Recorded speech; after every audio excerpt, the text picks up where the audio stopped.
What's up? Welcome back to another episode of Journey Through the Darkside. I'm Daniel. Simon. Digging the new digs, man. Yeah, thanks. This new layout. I'm loving it. I'm fucking loving it. So, I knew you would. what are we going to check out this week? What pay-per-view are we looking at? WWF WrestleMania 14. Live WrestleMania. from the Fleet Center in Boston, Massachusetts, with an attendance of... Oh, fuck you. It's a regular venue, it ain't no stadium or... I will say 14,000. I know it's more. I know it's going to be like 20-something. God damn. 14. I'm saying 14. I'm sticking with it. 14,000. 14 for 14, huh? 14 for 14. That's why I said it. That's how my brain works. I just heard a number. I just jumped with that and added 3 zeros. 19,028. God damn it. Business out? Starting to move in. Business will soon be way up. Oh yeah, we're at that turning point now. And a lot of people will say this is the starting point of the Attitude Era. So yep. And the Austin Era. It's all kicking off here. That's fucking argued for decades. Yeah. But I think that's kind of the most consistent one, though. I think if you look at everybody's timelines where they say it pretty much is always going to be there. So I think this is kind of the... I think full-blown it is. I'll say that across the board. And with that being said, I'm going to go ahead and ask and answer the question you usually ask me. Okay. What's the main event tonight? Well, I mean, I know we're talking about Taker and Kane, but we do have to kind of talk about it just a little bit because this may be one of the most important matches in this current era. Yeah, no, it definitely like is. We just said, like, it kick-started it, man. It really did. Steve Austin, Shawn Michaels for the WWE. Passing the torch. And really it's funny because, like, Taker will stick around. Michael's kind of the last guy who was from that new generation. Yeah. And so even though, unfortunately, he was injured, it really is kind of like, well, now you step aside and the next generation's taking over. And it would be the Austins, the Mankinds, all those guys. So, going forward. And so... it just shows that, like... it took a couple of years, 2 or 3 years, or whatever the fuck, more probably longer than that. But Vince McMahon didn't need Hogan. No. Didn't need Macho Man. I'm sure he panicked there when they all left in mass there, but like, he created new stars. Yeah. He successfully created new stars. He showed that, it takes a little while. Yeah. And that's the thing. Like, I think, a lot of the companies, WCW, they didn't have the patience to do that. No. So they're like, well, fuck, here you go. And WWF's like that now. It's like they don't want to wait around. It's just like, I want results now. We want ratings now. And it's just like, that's why it suffers. And things have changed, I guess. But it just goes to show, like, Austin debuted, and I know we're talking about Taker, but Austin debuted in 96. I don't know exactly what date. Tell me down below. But so roughly 2 years from his debut, he's the World Heavyweight Champion. Yeah. And on his debut, he was literally nothing. Yeah. You're right. I mean, literally. And he got lucky. Triple H got in a little bit of trouble, and he got that King of the Ring slot. And, winning the King of the Ring, I don't think really helped him as much as the fucking infamous promo after the match that solidified 2 of his biggest catchphrases. Mm-hmm.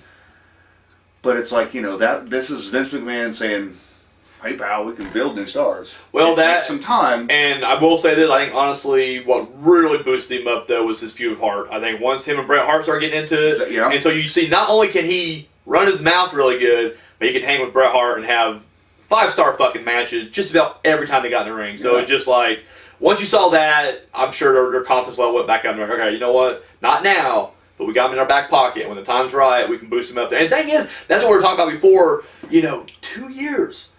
Like, 96 King of the Ring was whenever, I guess we can really call it the birth of Stone Cold, even though he's been around longer, but that was the defining moment.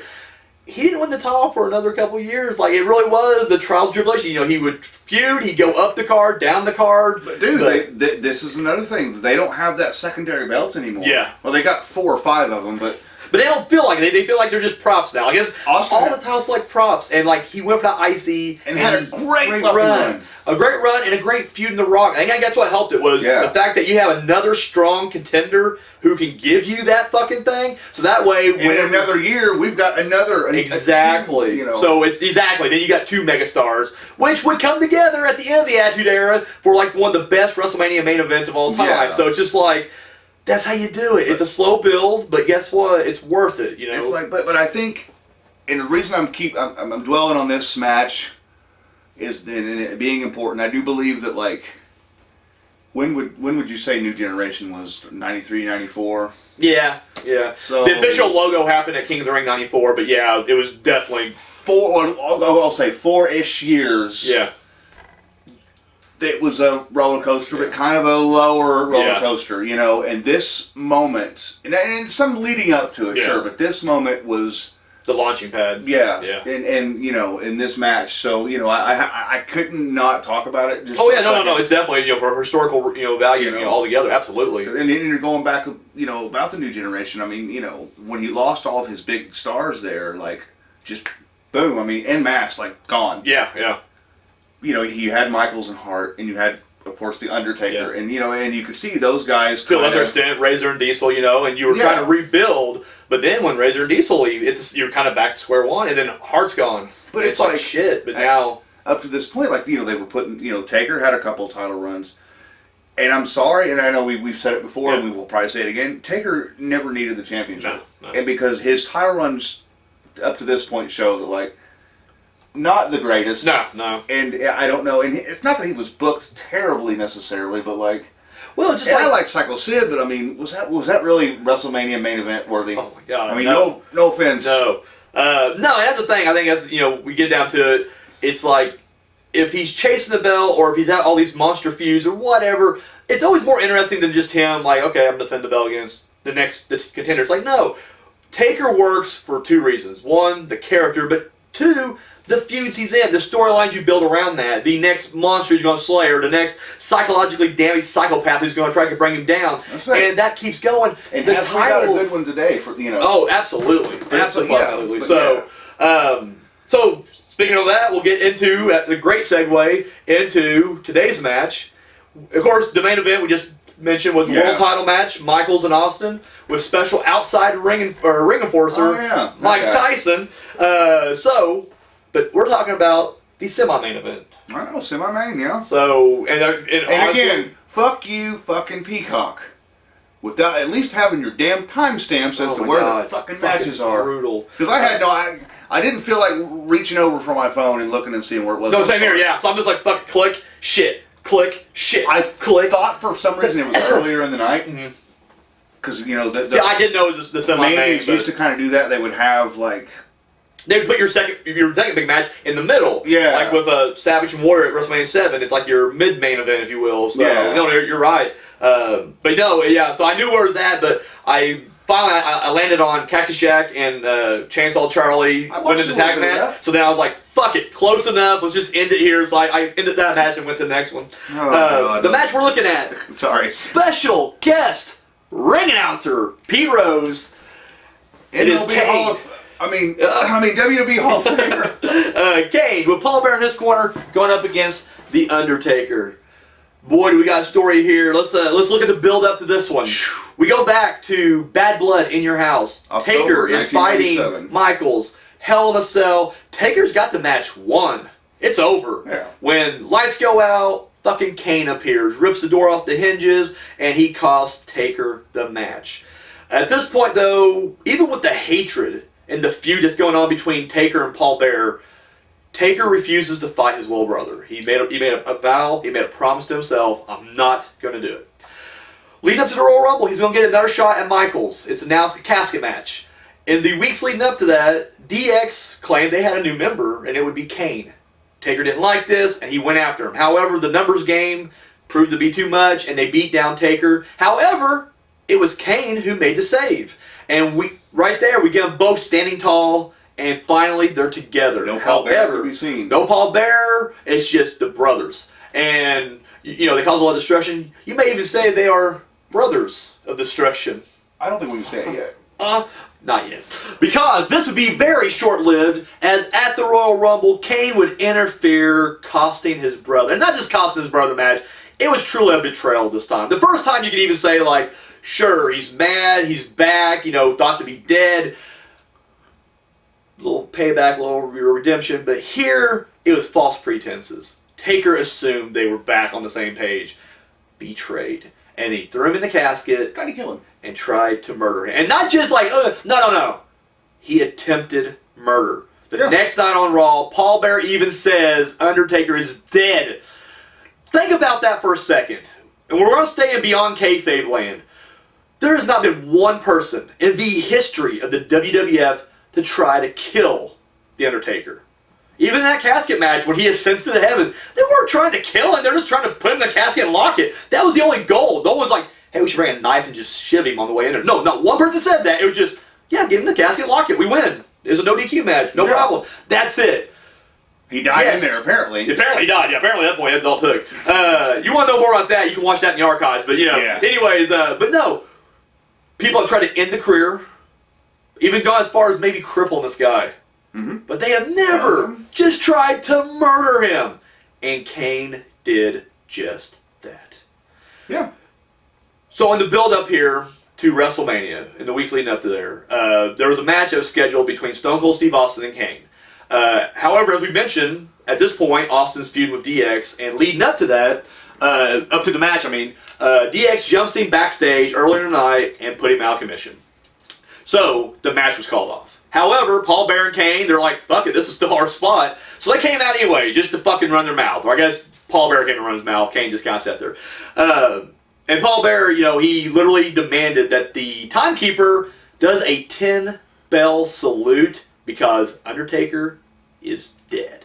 Now, even if we go beyond kayfabe, I don't think they thought he was actually dead, but they really felt like, you know what? There's no way he's coming back on this one. Like, we burned him in a fucking casket, even though we already discovered, we talked about last week, he was already out of the casket by then. Go back to the archives, watch our In Your House Degeneration X episode. But, from his perspective, fine, he got out of there somehow, but guess what? He ain't fucking with us again. Think he's gonna fuck with his little brother after he tried to burn him alive in front of everybody? And not one person tried to arrest these motherfuckers. Dude, they're above the law on this thing. Somehow WWE contract saves them on this one. So, he literally said, do a 10-bell salute.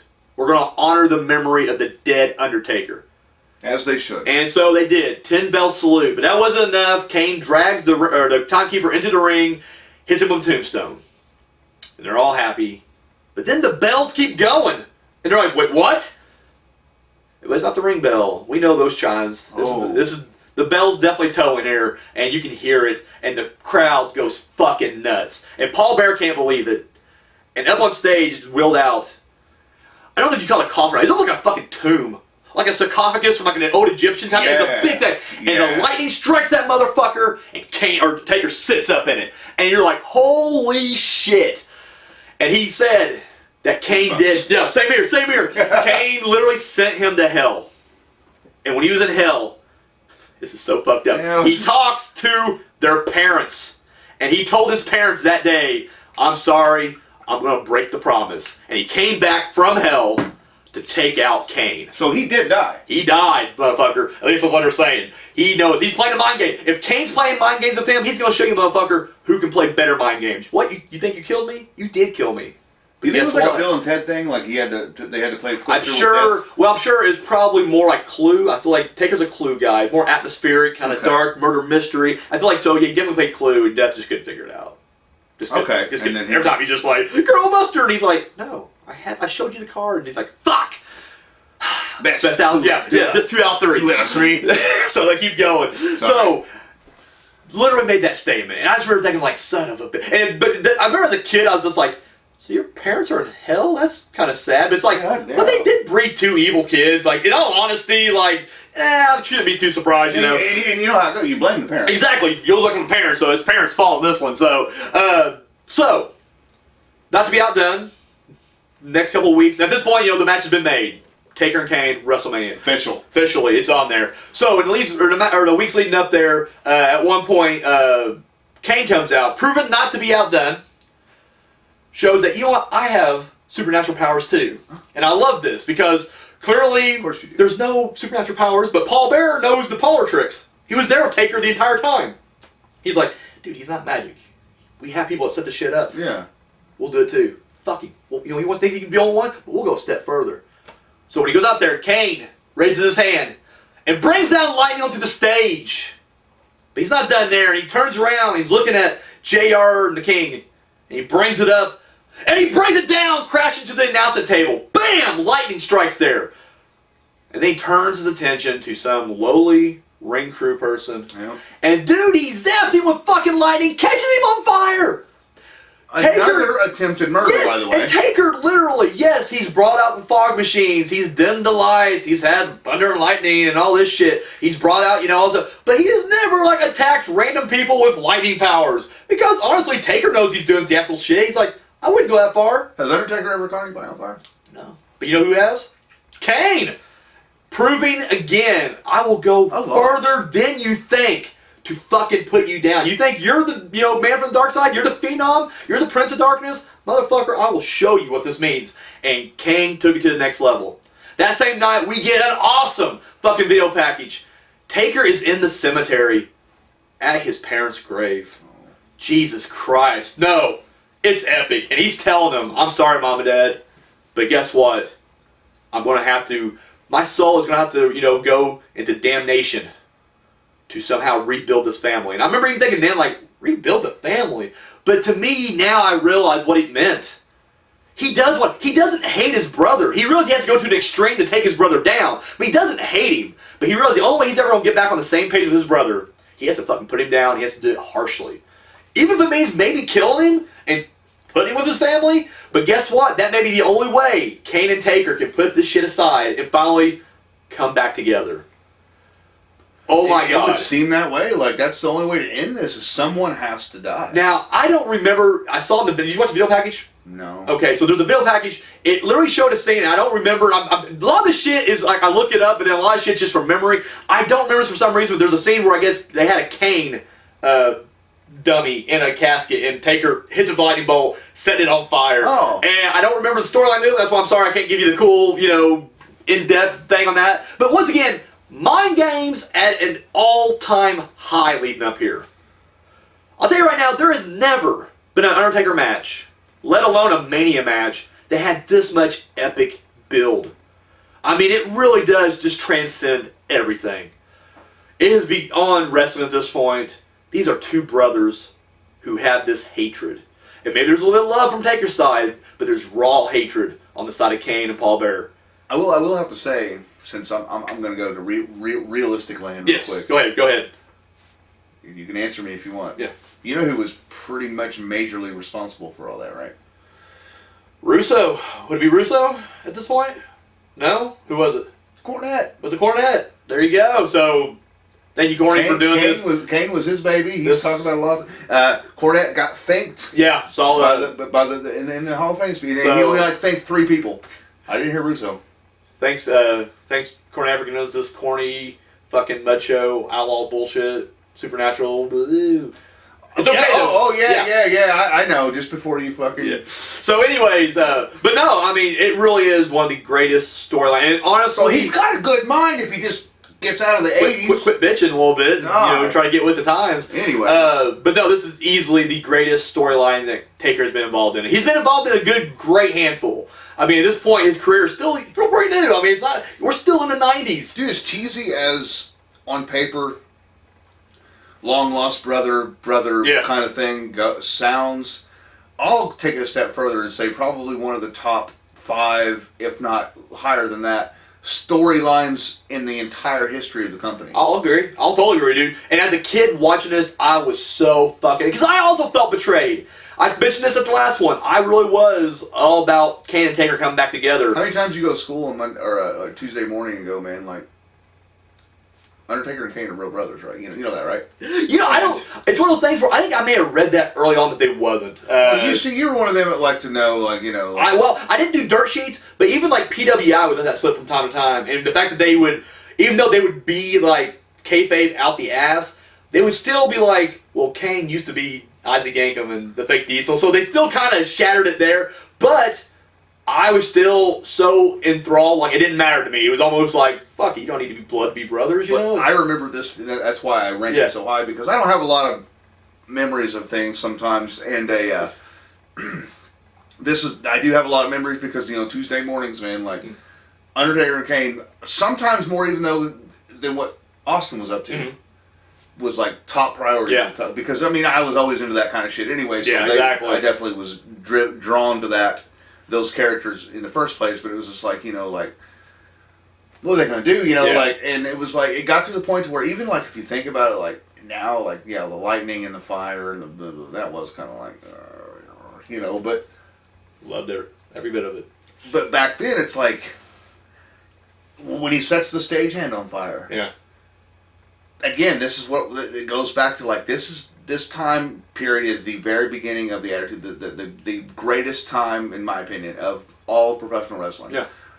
And it's things like that where you go to school and you're like, see him set that fucking guy on fire. Yeah. Like, was that supposed to happen? Exactly. Like Jesus Christ. There's no way that they set back, because we already knew. Like, yeah. But at the same time, it's just like fuck. There's no way that they sat back there and said, "Hey, set a guy on fire." No, I mean, the thing is, especially with this feud right here, every week it was a different layer to it. They kept going with it, and it just kept building and building. And yeah, in fact, honestly, I remember definitely at this time, the two biggest storylines going on, and rightfully so, top of the card WrestleMania, was Austin DX and Kane and Undertaker. Now, don't get me wrong, the other stuff was varying between good and whatever, average. Nothing bad. I rewatched WrestleMania 14 not long ago, honestly, and honestly, there's not a bad match on the card, and nothing poorly built. I mean, really, maybe except for maybe the tag team battle royal at the very beginning, but beyond that, it's because they're trying to crown a number one contender for an awesome tag match with the New Age Outlaws and Jack and Charlie. So it's just like everybody had a purpose and everything worked out for a reason. But no, these were the top two things going on right now, and I just remember being so fucking pumped. Well, and the builds were they couldn't have been any more different. Yeah. Austin and Michaels was definitely hardcore based in just reality. Yeah. Two fucking just regular dudes that fucking hate each other, and they'll do anything to stop the other one.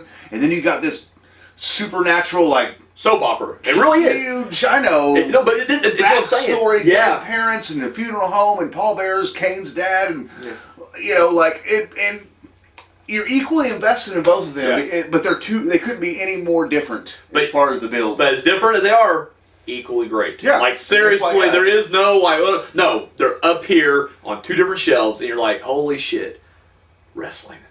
God, this is what's missing from today. I don't care. Now it's like the great value shit on the bottom shelf. It really is. We're getting generic shit out of the $5 bin right now. You know what? And I apologize to Great Value because I do buy many of your products. So that should have said that. Yeah. We'll just say discount. Great values. They're pretty solid. So, it is a great value. It's a great value. It really is a great value. We could use the sponsorship. Help us out here.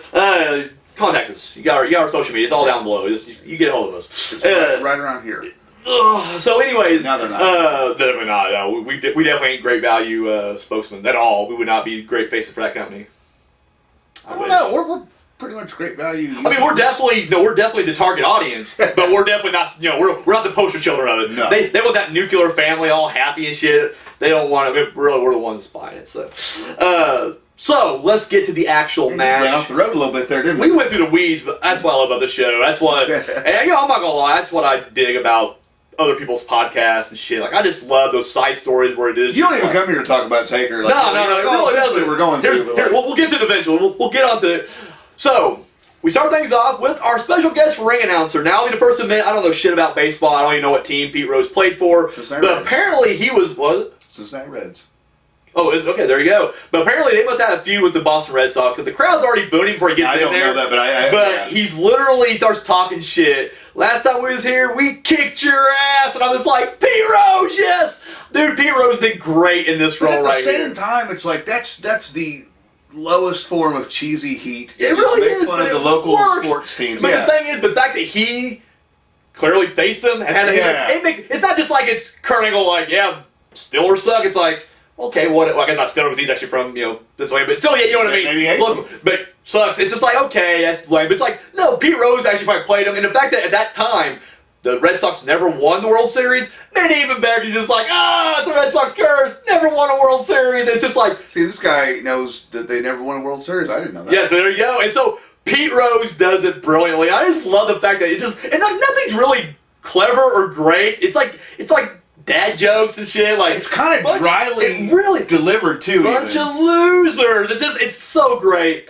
He doesn't even ring announce because he's just like, so now, and then he just stops for a long time, and then the lights finally go out, and Kane comes out. I just think that was a... Either he went too quick, or they were too late. And so anyways, Kane comes out, stares him down, and then he's got this kind of smirk on his face, like, ugh, and then Kane wipes that fucking smirk off his face, grabs him by the neck, brings him out to the middle of the ring, and delivers a beautiful tombstone. And when he starts the tombstone out, it's a little higher, and I was like, okay, he's going to do a Lennon McMahon. He's going to drop him 3 feet away from, hit his knees and then lay him down. But you know what? Turned out to be pretty fucking solid, because when he drops down, Pete Rose slides down, and it's like, they show from 2 angles, and from both angles, it looks great. He tombstones Pete Rose. Fucking awesome. I love this. Hall of Fame quality bump? Absolutely. In fact, right now, we do know, we have the fucking gift of hindsight here in 2021. We know that this will, A, be a reoccurring gag, and 2, Pete Rose does go into the Wrestling Hall of Fame. And you know what? Fucking deserved it. In fact, everybody bitches about Celebrity Wing, and I agree to a certain extent. Pete Rose earned it. Pete Rose fucking earned it 3 times, and the first one's epic. Like, the first one, and I remember he dressed up as a mascot one year? Oh, yeah, he was the chicken. The San Diego chicken? Something like I remember that, and I forget what the third one was, but he gets hit 3 times. And so anyway, one time it was decoyed. The third time, he's looking at someone else, and then Pete Rose runs in from behind, like, I'll take Kane down. It's like, no. And he gets chokeslammed or whatever. Any celebrity who had involvement with the WWE, WWF, and they got involved and, like, took a bump or something. Yeah. I mean, we'll wipe politics off the screen right now, but I mean, Trump took a stunner. Absolutely. But clothesline McMahon. And I feel like it's one of those things too, where if you're really contributing, and you can tell these people just clearly have a love, because it's not just like they showed up, took a paycheck and left. He came back 3 times. Now, granted, it's not like Pete Rose probably had a lot going on anyway. Oh, yeah. But still, yet he clearly didn't think he was above this, and you can tell the guy was just having fun, and that's what it's all about. Great spot, and he does it great. He sells it. Oh, I would do it in a heartbeat. He sells it. They throw him on the stretcher and they take him out. And the great thing is, he sells it like a fucking dude. He's just dead on that fucking, like, doesn't even like decide to adjust. He's just like, nope. You drop me here like this, and this is how I'm gonna lay here. Should have gave him a contract. Oh, absolutely, dude. He earned it. He fucking earned it. And they wheel him out.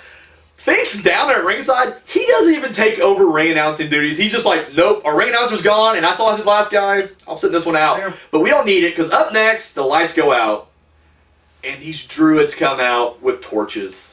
Awesome. And it's so, and the music they're playing, I forget what that piece is called. It's like a Baldi or Mozart, something like that. But yeah, and it's just, it's so fucking epic. And they come down there and they're lining it, and they make the archway, and then the lights, or that stops. And then we do some storming, you hear some storming effects, but then Taker's music hits, and out comes The Undertaker. One of my favorite entrances that he's done entrance of all time. In a very minimalist stage. Yeah. Like I know next year, maybe the year after that, we were getting close to the end of like these kind of hole in the wall with just a minimum logo. I get where people will say like we can fit more fans in when you do that. I prefer those only because I do like. I'm not just a fan, but even though I hate sports, it gives it more of a sports vibe. I don't need this big ass ridiculous set every time. It's not for everybody. But you bust it out on special occasions. And I know you're just like WrestleMania. I'm like, yeah, okay, fine, WrestleMania. But I do prefer these minimum sets, unless you're doing like Halloween Havoc or Bash at the Beach. I really feel like this is it. Now there are some sets that were just fucking tits, and I'm sure we'll get to those at some point. But honestly, they all just looked the same. It was the hole in the wall, and they had whatever pay-per-view it was logo, the little rectangle logo on the top of the thing. Well, King of the Ring always kind of changed it up a little bit. I mean, yes, still a hole in the wall, but they would have the cool sliding doors and the Hardy Center. I mean, you can spruce up that hole in the wall. It's just how you do it. The broken glass. Broken glass. So it's like I'm saying, there's definitely ways around it. But either way, but this entrance, top notch. You can't always spruce up a hole though. You can spruce it up. I'll spruce it up. Don't worry about that. We'll spruce this hole up. How is it? It's not bad. It's not bad. This one wasn't too well. This one was pretty bland, but I think I'm okay with that. You're right. This one was a bland hole. Anyways, but no. Visually, it did. We were really in the weeds on that one. I did. I think we wrecked. Visually, I will still go WrestleMania 9 right now with the chariot, the vulture, and Taker out there. But this is like easily. It was daytime. It's daytime. It was just, I don't know. It was different. This one gets a number 2 easily. Go off the weeds a little bit more. We're going to go, not just beyond cave, but we're going reality, my real personal life. So, in my early days, when I was much younger and a little bit more in shape, I did try to become a professional wrestler. Now, back then, of course, you always dream of making it big, but I would keep myself realistic. You know what my highest... Oh, yeah, I'm wearing... This is my old amateur shirt, actually, right there. Went to state my very first year as an amateur wrestler. Got my ass handed to me in state. Got German suplex. That's a real thing, and I got Germaned. I just want to say it's cool to see you can get back into that. Lost a little bit. What's that? A little bit. 1999. He ain't lying though. 22 years ago. I lost a little bit of weight. I'm on a diet right now again, so yeah, I lost a little bit, so I can get my old shit sometimes. But anyways, I always kept what? Where's the singlet pictures? Can we put them up? Shit. You know what? We will. I'll have to find them. From 1999. Yes, if I can't find them, they will be up soon. I promise you that. But yeah, because those singlet pictures. Wow, that was when I was still kind of a. I mean, I'm still fat and chunky, but I was definitely really overweight with those pictures. But anyways. Back to my story. So, everybody would dream. When you try to follow your dream, you always have those ridiculous aspirations. But in the back of your mind, you try to keep it realistic. And you know what my realistic dream was? What was it? I wanted to just be in the area on a night that Undertaker was going to have a ridiculous entrance like this. And they need local talent just to fill out those druid roles. And I was going to be a druid. And then take that character with me to the indies. Because I feel like it'd be cheating if I just said, but if I'm on the pay-per-view, even if you can't see me, doesn't fucking matter. I know I was there. I would be the student of the Darkside. I would be one of Taker's disciples. And I would literally milk that for all it's worth. And that would just be I would come out to the ring in my druid robe, and I would be completely just Darkside. And you were Michaela or something? I was Malachi. Disciple of Darkness. Bam. New generation, right here. Or the next generation, I should say next generation. I don't want to do generation. The next generation of the dark side. And but no, that was it. And so whenever I see these druids out there, I always just think like, shit, could have been me. Right there. Even if I couldn't wrestle, I would have definitely took that to the manager role. You could be beating Bray Wyatt right now. I could be. I mean, everybody else is anyway, so wouldn't be that far of a stretch. Actually, that's a realistic goal. Anyways, I do like that though. Yeah, I mean, I just feel like if you're an indie guy who literally is going to be stuck in your indie local promotion, what better way than to be you're saying you're never going past the indies? Honestly, I always thought that no, I'm probably going to get stuck wrestling in the SWA. I'll work at McDonald's. On the weekends, I'll have a tag bat, but I'll have my robe. We're real inside baseball on that. Yeah. These people have no idea. Does he watch? Do what? Does he watch? I hope. I'm scared of the guy. He's intimidating. Yeah. I mean. We're not giving you any context. So, anyways, but no. So when I see these druids, I always kind of think like, shit, that could have been Malachi out there, could have been a druid number 13, But anyways, so Taker comes out, and here we are, and they get right into it. At this point, I'm not gonna lie, Kane dominates the match for a vast majority of the match, and they're definitely putting over and granted, we've seen Taker get manhandled before. That has to happen, though. But that's what I'm saying. And we've seen him get manhandled before, but they're definitely putting over the fact, we've never seen it this long, this brutal, and for Taker to stay down this much. Even Giant Gonzalez, Taker get up within the 7-minute mark and win his match. Those matches didn't go that long. This match goes for 17 minutes, so guess what? It's almost a 17-minute beatdown of Taker, literally just getting his ass handed to him. Oh, yeah. Taker will, at one point, he gets hit with a choke slam. And at this point, I always kind of forget that this is kind of an era where Kane is using the tombstone as his finisher, not the chokeslam. That would eventually kind of swap at some point. But Kane hits the chokeslam, goes for the cover, 1-2, and he lifts Taker up. Could have beat him right there. Could have beat the streak. On Kane's very first WrestleMania appearance, he could have beat the streak. But he lifts him up because guess what? It's not about winning or losing for Kane. Speaking of the streak, I do believe they did make mention of he hasn't lost. This is So and we're in this one. When he beats this one, it will be 7-0 at this point. But Kane lifts him up and just goes back. Once again, it's not about winning and losing. He's trying to prove a point. At least right now. Later it becomes about winning and losing, and we'll get to that. Other little notes throughout the match, because it really is, and I'm about to talk shit about it, it's a very standard big man match. Just Kane. See, that's what. Never mind. Okay. Well, you want to add to it right now, that's what I was going to say.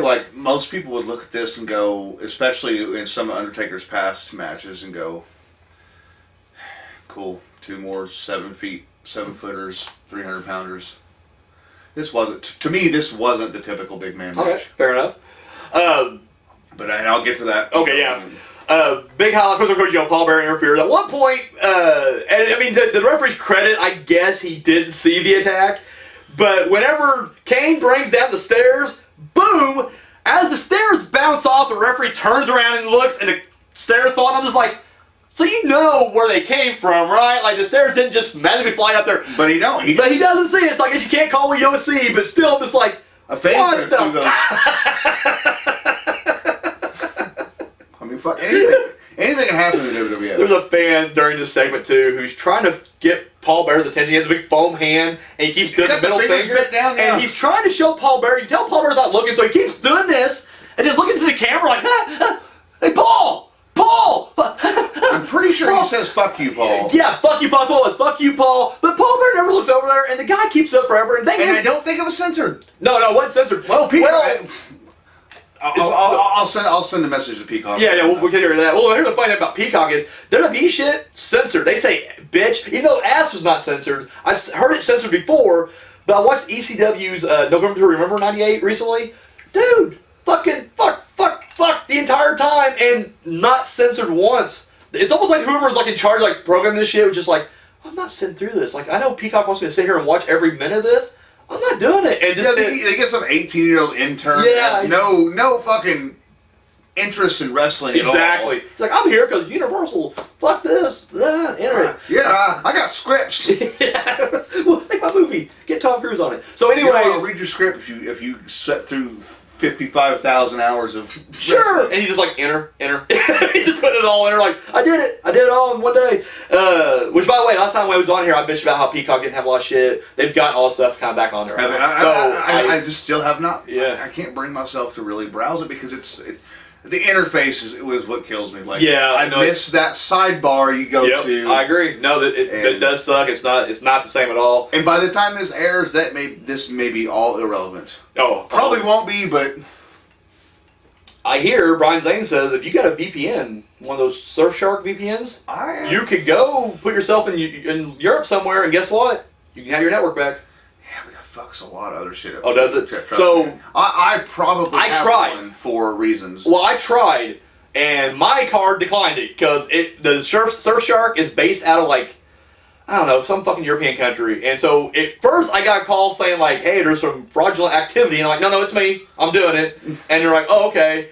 And they unfroze my card. And then I tried it again, and it still wouldn't let go through. So I had to call them back. And they're like, oh, well, that's something you got to work out of your bank because it's an out-of-country purchase. And I was like, I just want my fucking regular network back. So I'll hook you up. Hook me up? Off the air. All right, awesome. So, guys, I'm encouraging. Fuck Peacock. Get you Surfshark VPN, VPN Express. There's a handful of other ones. Private internet access. And literally change your shit to Europe, and guess what? You got the regular network. Brian Zane does a whole thing on it. You ain't going to take our word for it. Take his, and he'll talk to you about it. So, anyways, look at that. Yep, there you go. So, anyways, but yeah, that's exactly what it is right there. Check it out. So, I'm in Chicago. We're in Chicago right now, actually. Just teleported. That thing though, it's wrestling. I know you don't like teleportation in wrestling. Damn. I mean, I'm just saying. I know. Show bullshit. I know when Matt Hardy did, you kind of freaked out. So, are you okay with this? We're in Chicago right now. Yeah. Okay, good. Only Chicago because it doesn't slow me down too much. Still close enough. Yeah, I'll explain the whole deal. I'd appreciate that. So, anyways, another big. That's not bad. Ain't bad at all. Another big highlight here. Taker knocks Kane off the apron at one point. He does come back, and he goes to do a suicide dive over. And Kane just sidesteps that shit and throws him into the Spanish announce table. And they're right there. I'm telling you right now, this is well, multiple spots, but that's one of my examples. This is not your typical big man match. And literally went crap. And dude, holy shit. Hits fucking. They show that replay from two different angles, and I'm like, fuck. That hurt. I will say, it looks like Kane kind of missed him. He definitely did. He can't use the force. He literally just grazes him a little bit, but you know what? Well, from the one angle, it looked good. The other angle, it's like, yeah, he didn't even get close to it. But fucked up on another side note, when they'll do that, they'll show it at an angle, and you're like, oh, that was fucking devastating. Then they'll do like a replay from a different angle, and you're like, oh, that didn't look... They did. I can't remember what the thing was. WCW did it one time with a chair shot, or they slammed him on a chair. And from one angle, it looked like he hit brutal, and Tony's just like, "Oh my god, this is insane." And they're like, we got another angle another view of it right here, and you see the second view, and literally when he goes to slam it, you can tell he misses the chair by like fucking foot. What the fuck? What's going on? Okay, my computer's exploding right now. Misses the chair. Okay. There we go. So, misses the chair by like a foot, and then you can tell they had no way to cover that up, and they're just like, oh. Okay. Well, anyways, he still had to hurry. I'm just like, oh. Yeah. So anyway, but Taker goes right through that table. So we're getting close to the end now. Unless I missed out any highlights, I'll finish it up. No, I think you're good. So, throws it back in there. Kane hits the tombstone. 1, 2, 3. No, he kicks out. And it's like, holy shit. At this point, Kane is pissed. Chases the referee around, everything else. Taker makes a comeback, starts fighting back. Taker hits the tombstone. 1, 2, kick out. Oh. Kicks out, and I'm thinking, and at this point, no one has ever kicked out of the tombstone. Not one motherfucker. Holy shit, kicked out of it. So, Taker, though, doesn't let on. Like, that's the thing, like, he doesn't do the, no, he's just like, nope, I gotta keep putting this motherfucker down. Picks him up. A second tombstone. 1, 2, no! Kane still kicks out. Paul Bear is doing like his best Colonel Robert Parker out there. Yeah. Just, oh God, I do declare, this is bad. It's ridiculous. But we go back in the ring, Taker goes up top, flying clothesline, beautifully executed, picks him up. But your typical big man match. Tombstone, 1. And this time he doesn't do theatrical. He doesn't. He hooks a leg. He's hooking the leg. 1, 2, 3. Kane still jumps up, but it's too late. Undertaker wins. Post-match, Paul Bear goes in there with a chair, tries to hit Taker. Taker turns around, hits Paul Bear. Paul Bear's a one-hitter quitter. He goes down pretty quickly. Dude, Paul Bear, wait. Paul Bear caused a massive ref bump.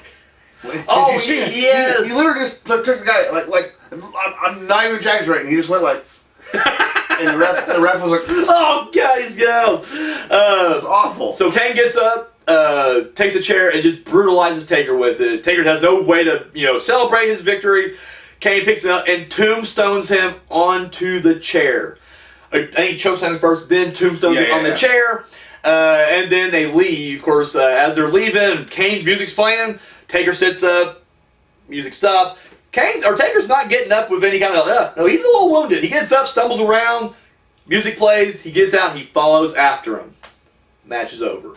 The fallout here, the very next night on Raw, Paul Bear is pissed. And he says, you know what? This has never been about beating you, it's about you feeling the pain. And at the next pay-per-view, what was the next pay-per-view? It was either Unforgiven or Judgment Day. I don't remember which one, but it's one of the In Your Houses. We'll get there. We'll get there. Don't you worry about that. You're going to feel the pain. You're going to burn like your brother did. Because we're going to surround the ring in fire. And it will be the first ever Inferno match. But we will talk about that next week. Or next month. Simon, we're at the end. Let's do the review here. Give me your review, your thoughts, and then go ahead and give me your score out of 4. Not your typical big man match. I can't say that enough. And I know you have your reasons. You're fine. But these are two extremely athletic big men. Like, to me, this is the big man match that everybody thinks a big man match should be. When you see Big Show and Great Khali, you're like, oh man, this two big bastards. No. Not gonna happen. No. That's probably the worst scenario you could have. You got Kane and Undertaker, like, I know there's height discrepancies here, but I'll just say 2 7-footers, 300 plus pounds, and can move like cruiserweights. Yeah. I may be exaggerating a little bit, but still, like. That's not much, though. I mean, seriously. Kane does a springboard clothesline at one point. Taker does a suicide dive. So it's like, no, that's not too much of an exaggeration right there. High-flying moves in this match. I think they got their story told in the ring pretty well. I think that Undertaker wins, but I think it still made the afterbirth. I think that it still made Kane look pretty strong. Yeah. Because like you said, he kicked out. He still kicked out like 3 1/4. You know, shit. Almost. You know, and got right back up. And put Taker back down. Like, at the end, it's Kane standing tall, not Undertaker. So. I would have liked to not have seen Paul Bearer, like, get physical because... He had, like, the shittiest kicks ever. They're bad. I get it, like, from a storyline and perspective, like, you know, he wants to get his in, too. Like, what's bad? I didn't think he did too bad when he did the rope thing and the kind of the mud hole stomp as when Stone Cold started doing it. That didn't look too bad, but like there was a point in time when Taker was outside the ring, and you know Paul Bearer kind of looks around and you know he kind of does his little like, you know, and poor Undertaker has to sell that like that's the problem. With a cinder block. If he literally wouldn't sell it, it wouldn't be that bad. I've seen that spot before where like a referee or a manager will kick him, and they don't really move. It's just like it's like that's realistic. I can buy that, but it's like he's selling for Paul Bearer, and it's just like that's a shitty kick. Like I would not be selling for that shit. But on a side note, those two were like... Oh, yeah, no, absolutely. I'm not, you know, we can't fault Taker for that. He's probably making his boy look good, so I can get it. But at the same time, it's like, you don't need to. You're good. I kind of wish that as he had been before and as he would a little... I just think Paul Bearer should have just stayed in that manager/director role, you know. Yeah. You know, here, you know... so that also brings me... I'm just going to go in the weeds again. Oh, you're fine. Not really in the weeds. We're on topic, but you know this because we've always discussed the urn. Yes. And you've found a way to like make it real, make it realistic, Absolutely. And blah blah blah. But it's like, do you think that at the end of the day, Paul Bearer himself just has a way to manipulate these guys? Because there's no urn, there's no supernatural powers.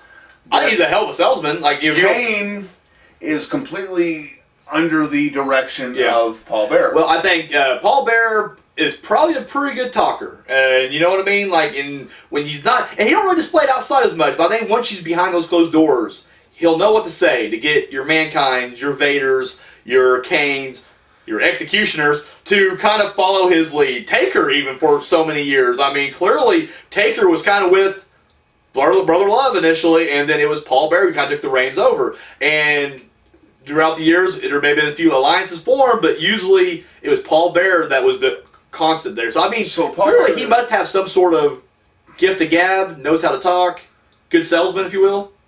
Yeah. So Paul Bearer's like Dr. Wynn? Oh, no, not even close. Yeah, no. Really? No. Because, I mean... No. Yeah, that's the only thing about, and this is a movie reference, that's the only thing about that movie that kind of like was like, really? Because nobody tells Michael Myers what to do. Nobody backs Michael in the corner. Guess what? They didn't back Taker in the corner either. He was able to kind of, and eventually every one of them would turn against Paul Bearer at some point. So it's just kind of like, saying, like right now he's kind. I mean, I guess there could be. I always look at more like he's like a sleazy car salesman, and especially when he starts talking about money. Like we talked about that before when he had Vader and Mankind, and he was just like, I want the title, and you know, all this stuff. It's like clearly.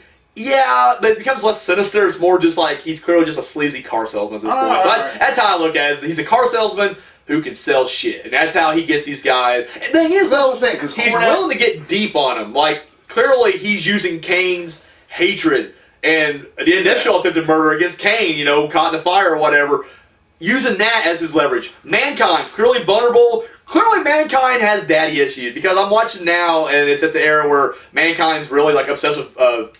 Vince McMahon, and he keeps calling him dad, and just trying to be like the corporate follower. Yeah. And so clearly, in that character, Mankind is constantly a follower. He wants to find acceptance. It's something with Goldust. When he teamed with Goldust, he was constantly just like, that's mother, Paul Bearer's father. It's so ridiculous. But guess what? That was the relationship he had. So Paul Bearer takes that and uses it to his advantage. So you don't think there's any, because you know, so you're looking at like a supernatural. Cornette always. When he came up with the Kane gimmick and was molding it, like, you know, because Cornette's a big horror movie guy. Yeah. He said Michael Myers. Mm-hmm. And, you know, I guess this had nothing to do with Cornette, obviously, but, like, Undertaker early on in his career, like, that setup that he's famous for was from the first Halloween movie. When you see Laurie in the doorway, it's dark, and he sets up. Like, that's... But they didn't really go anywhere else, and Cornette wanted Kane to be more of a Michael Myers type, like, just silent. And that's why I said the Dr. Wynn thing. For people who don't understand that, watch Halloween 6. There's a, it's... Depends on who you talk to. It's one of my favorites, but... It's in the middle for me. But, it's like, and that's one thing about that movie that kind of ruined it for me, because it's like, wait, he has a controller? Like, he has a handler the whole time. He's got a manager. Somebody that just tells him what to do. This is what you're doing, Mikey. Yeah, so that's what I'm saying. That's why it's kind of like it ultimately didn't work out for him either. No, Paul Bearer has never ended terms with a guy without it resulting in him getting beat up, or at least almost beat up. That's just what happened. Is he'd almost get beat up, and then someone would save him, and that'd be his next guy or whatever. But same thing with Executioner. Executioner didn't get his. He never got his moment to shine. What did that Executioner? But poor guy. Sorry. Paul Bearer's more like the like a corporate businessman. I see him as a dirty, like, Texas oil salesman kind of thing. Like, he's going to get his money, get his thing, and maybe even he knows, like, this isn't going to end well for me. I'm going to get beat up, but I still got a big bank account. Hey, it's okay. I'll kick an ass whooping, and guess what? I'll move on to the next guy. That's how I see him. Okay. That's how I see him right there. That's why I see him as more like, he's directing this psychopathic attempted murderer. Yeah. Oh yeah.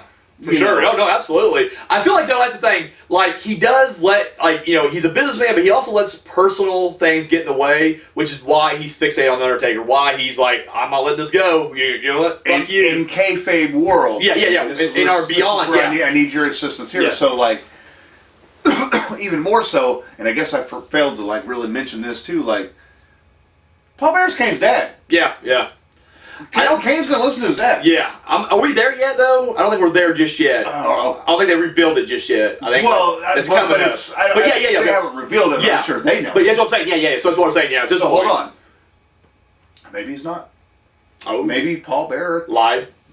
Came up to him, after being betrayed by the Undertaker. Maybe if this is a whole Paul Bearer thing. Yeah. And he found this big motherfucker. You know what? I mean, that's a pretty good theory, because think about it. If he's going to play mind games, and his ultimate goal is to take out Taker, then maybe that's what he's going to do. He's going to be like, Kane, I'm your father.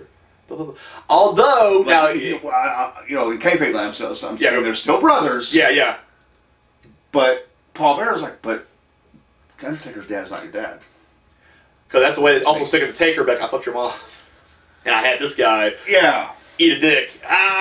So, no, that's a very good point. The only thing that will kind of poke a hole in that is, because we're sticking with kayfabe and beyond kayfabe. Let's try, They did a DNA test, and that's how we find out Kane is, or Paul Bearer's Kane's father. They do the DNA test. Okay. So never mind. That's the only thing that will poke a hole in that. But still But no, it's a really good thing. So, sorry, back to your review and your rating. Now. I'm going to give it a 3. 3? Yep. I don't know why. It really should be a 4, but I just can't. I can't do that. I'd give it an 18 for the... build up? I'd give it an 18 out of 4 just for the build up. Yeah. And the story, like I said, this is one of the best... I will say, without spoiling anything for later episodes, this version of the Kane Undertaker storyline really didn't last too much longer after this. No. We got one pay-per-view. But their storyline would continue, but just in various iterations. I mean, because they're actually kind of intertwined throughout the rest of '98, but it is kind of like, then they, we'll get to it. Don't you worry about that. Alrighty, for me, love the build. Fucking, I can't get that over enough. Is... We're already demonetized, right? Yeah, exactly. Just, I'm sorry, I do think this is a standard. When I say big man match, I don't mean that derogatory. Okay, can I get your explanation? Yeah, so, I don't mean that derogatory means I love big man match. This is literally as best you're going to get. However, my issue is, it doesn't pick up for me as a match until after Taker goes through that fucking table, and that's almost at the end. The rest of it's very just standard. And the thing is, these guys have such an epic build. This should be more ferocious, more brutal, and it's not. It's like, it's almost like they're building to that, but it's like, you guys have had 20 plus years of build because you guys are brothers. So we should be right from the get-go, just kill the referee and just go at it. Throw the match out, and you really have a 17-minute brawl. and the referee's like, I called this match 30 seconds in, it's over, but they beat the referee up, other referees come out there, they get fucking annihilated, and then it's just Kane and Taker as two monsters. Like the recent Godzilla King Kong, just destroying everything, killing each other. And yet you can still build to, he keeps tombstoning and Kane keeps popping up. What's going to keep him down? And then Kane gets up, chair shot, tombstone on the chair, and that's it. So you think Kane should have got the W here? No. I think he should have been just thrown out. Well, okay. But, because the thing is, it still serves its purpose. At the end, Kane is still standing tall. W or not, he still stands tall. He still looks incredible. I'm just saying, as a match, it lacked that brutality. You'd have moments of it. Stair shot. But it just felt like, honestly, this match was just slow. That's a good point. And it was a lot of rope-a-dope from Taker. And they even mentioned that. He's just like, he's trying to wear it. He's like, you should be fighting. God damn, he set you on fire. What are you doing? What strategy? Just go in there with ball bats and beat the fuck out of each other. And so, as I'm watching this, they should have made it an no DQ. They really should. Or once again, no. Maybe that's the problem. It's WrestleMania, but still, it should have just been like it should have been thrown out. It should have been just a schmoz, and then literally throw the match out. But you're keeping the segment. Don't get me wrong. I'm not saying we end it right there. I'm like, no. You're fucking with the streak. So shut up. So you literally run in there. Referees in there. Ring the bell, ding, ding, ding. They're just hammering each other. Referees like back it up, and they just grab the ref together and throw him out of the ring. Another referee comes in. You're kind of redoing the Michaels Taker thing a little bit, but at this point, it's a ton of referees and security. Taker and Kane stop. They clean fucking house. I mean, we're just talking like tombstones, choke slams. These two want each other so bad that they're willing to. They will take a break from each other to get rid of everybody else. And they destroy everything. And once there's all this carnage, they look across the ring. Face to face again. And then they just clash. And we get the remaining 17 minutes of this match of just them brawling around the ring, going through fucking tables. We're talking weapons. And then finally, after Taker has unsuccessfully tried to keep his brother down some tombstones, Kane pops up, delivers one tombstone on a chair, and Taker's down. And Paul Bear's finally just like, let's go. Pulling the hair on Kane, backing him up, you proved your point, and they walk away, and then you can have Taker sit up, and then Weekly get out of there. That's all I'm saying. That's what I would have preferred to see. That reminds me. Yes. Paul Bear did that to Kane. Yeah. Why? Why would you think Wynn would do that to Myers? No, he gets ass handed right there. I just don't know. Like that stood out to me as like I can't believe I didn't mention that. That stood out to me. It was like because he grabbed him by the hair. It's like Kane was clearly going to do that anyway. Yeah. Here's the thing. I think it's more theatrical, but if we want to move beyond kayfabe, it makes sense. I think Paul Bear maybe feared a little bit for Kane because he did realize shit. It took 3 to keep you down, but buddy, would 4 be the magic number? And he knows Taker's going to get back up, which he does. Weekly, but he does get back up. And so maybe Paul Bear had that, we'll live to find our day. This ain't over yet. We proved our point, and we are ahead. Quit while you're ahead kind of thing. So that's why, if I had to make sense of it beyond kayfabe, that's how I'll do it. Okay, because it's just... I agree. It is kind of an odd... It was just like a 2-second thing real quick, but it was like, I don't know if there was some like realistic thing in the ring. Well, I'm sure it probably was like a, guys, wrap it up. We got Austin. Glenn wasn't cooperating. And Paul Bear was like, because over there and do your thing. Yeah, I think it's probably more of a theatrical thing. Just like, okay, we got But was there some kind of and they just squashed it immediately? Was there something like we're going to make him an abusive father? I wish. Like a really dominant, So the little short fat guy is gonna fucking he's the real boss of the group and everything, and he's of course short. That would make Kane look like shit. Exactly. So if that's the case, I'm glad they didn't go with that. But so, and like I said, it didn't pick up till the very end. And don't get me wrong, and I'm not saying this is a bad match. No, you're right. From a technical standpoint, it's damn near flawless. I don't recall any major botches or anything, so it's just like it was good. There was some tombstone botches I forgot to mention too. Well, they stumbled. I don't think it was a major.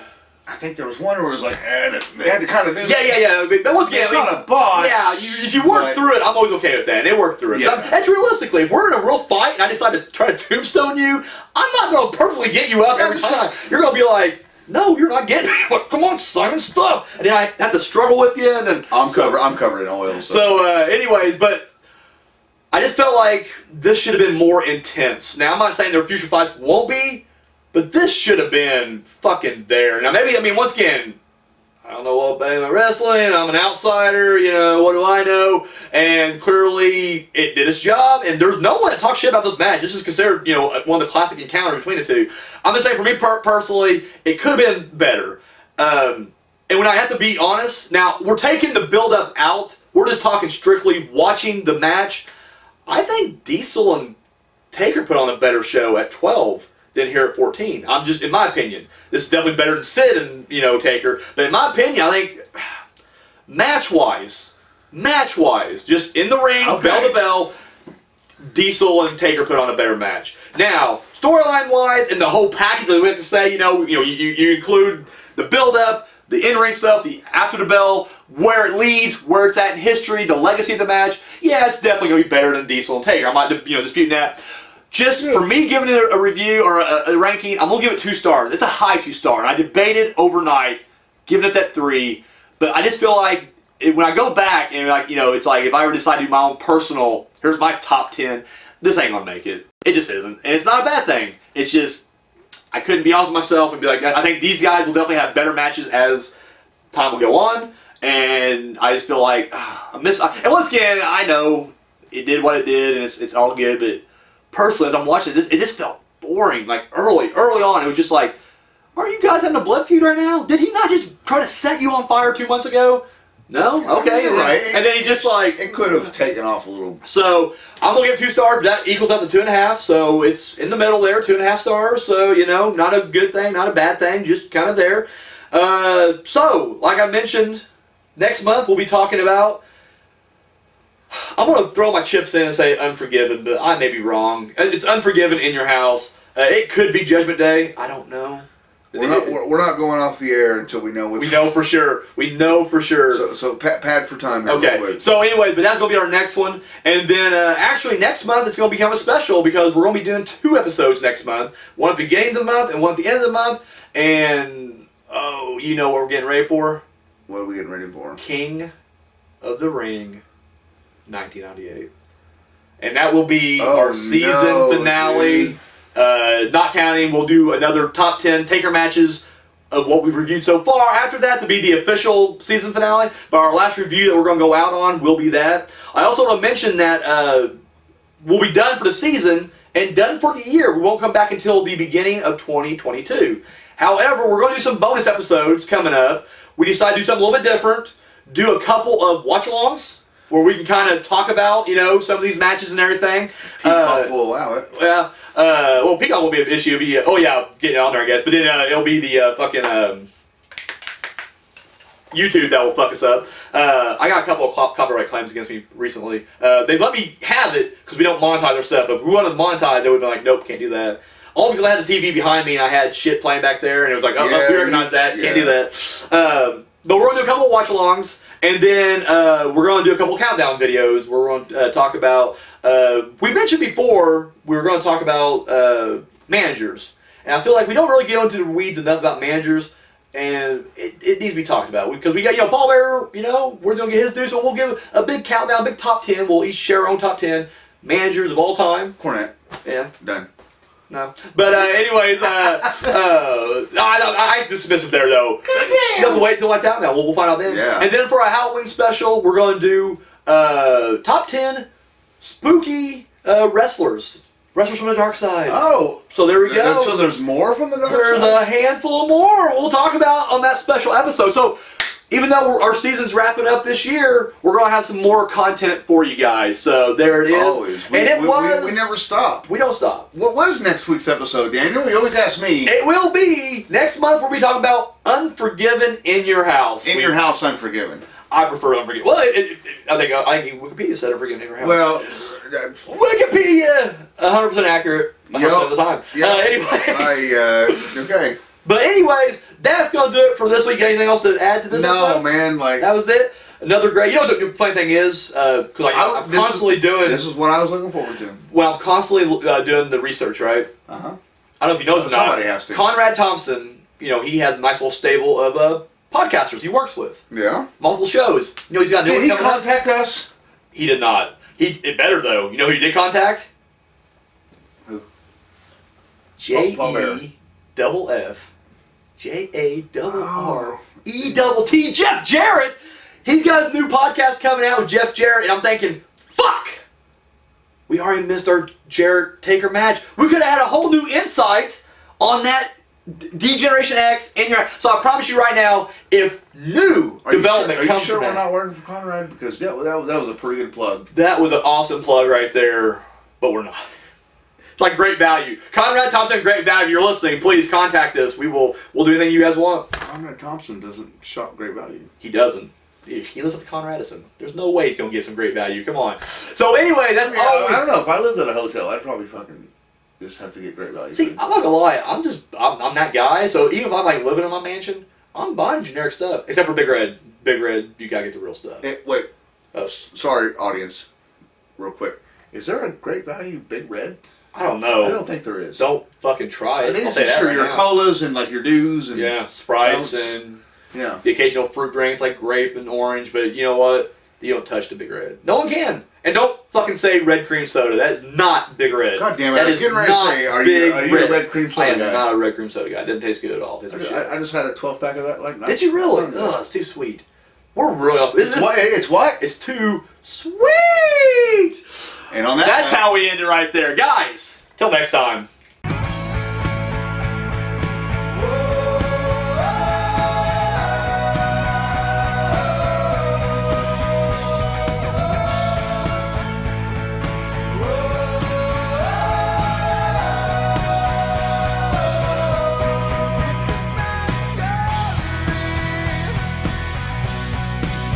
Control me. This is my story.